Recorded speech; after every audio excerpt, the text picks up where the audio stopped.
Over. Furious Victoria kicks Meg out of Mimami Penthouse after her luring David at midnight.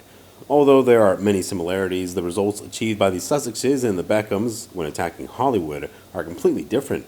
It's known that despite being close friends, Meghan still wants to flirt with David to imitate the success secret of the Beckham brand. It's known that during her recent visit to Miami, Meghan was spotted trying to seduce David. This was discovered by Victoria. She angrily kicked Meghan out of the house. It seems to be open season for the Sussexes, and unlike normal hunting season, there's no end date on this one. Basically, both are young couples. David's 48, Victoria's 49. Harry's a baby at 38, Meghan's a comparative spring chicken at 41. Both left the UK to establish themselves in the US, and where are they now?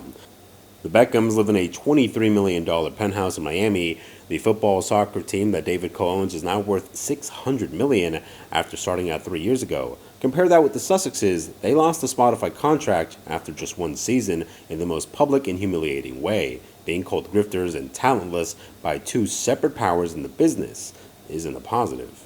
No one's holding their breath out about what they'll do for Netflix. The article states that the success of Spare proves that the public are interested in their royal connections, not in the Sussexes.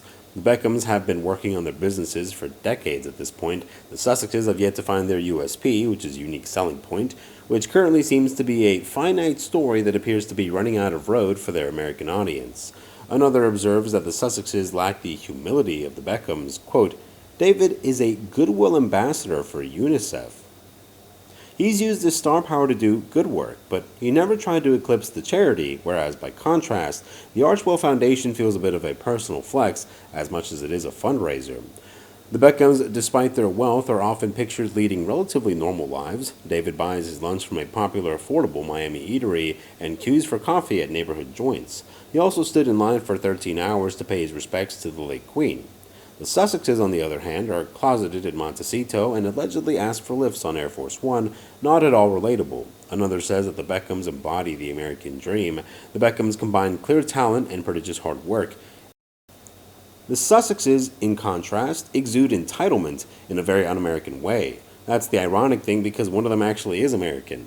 Good humor goes a long way. Victoria has a good sense of humor and uses it to her advantage, because of people like Meghan who try to control the narrative and only present themselves in a perfect light.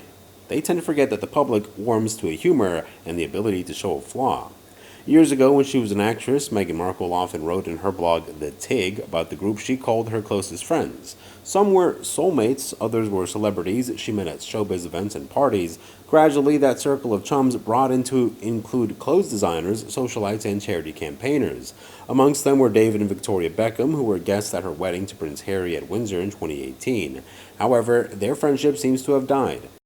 Reciprocally, Meghan and Harry were not guests at the wedding of the Beckham's son, Brooklyn, to U.S. heiress Nicola Peltz in April of last year, nor were either of the Sussexes at one of the biggest celebrity events of the year, last weekend, when Argentina's Lionel Messi made his debut for David's Inter Miami football team as Kim Kardashian, tennis legend Serena Williams, and a host of other big names partied in the VIP boxes.